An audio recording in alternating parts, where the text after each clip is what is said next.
Today's lawn care tip is brought to you by the letter C. C is for crabgrass.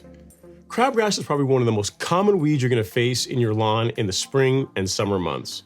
It starts growing in early spring when soil temperatures are in the mid-50s, and like most weeds, it's more difficult to control as the season progresses. The best way to keep crabgrass out of your lawn is to prevent it using a special herbicide called pre-emergent. There are a couple of really good options, but some of my favorites are prodiamine and dithiopyr. You can use them on all different grass types, and again, they're very effective at keeping crabgrass out of your lawn. But now let's say you're watching this after the fact, you've already got crabgrass in your lawn, and you're thinking, what can I do to solve this problem? There is still hope. Now, when it comes to post-emergent herbicides for controlling crabgrass that's already growing in your lawn, probably the best option is a product called quinclorac.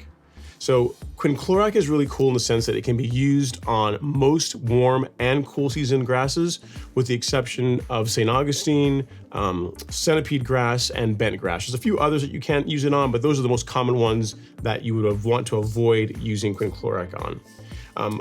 Like most herbicides, quinclorac is going to work better when you're using it to control young crabgrass, and you're going to want to combine surfactant with it for best results. Quinclorac and surfactant will make pretty quick work of crabgrass.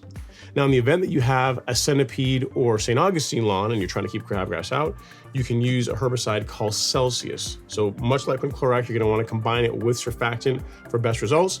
You may take more than one application of Celsius to get rid of the crabgrass, but this is also quite effective for controlling crabgrass, in particular in centipede and St. Augustine lawns when you can't use quinclorac.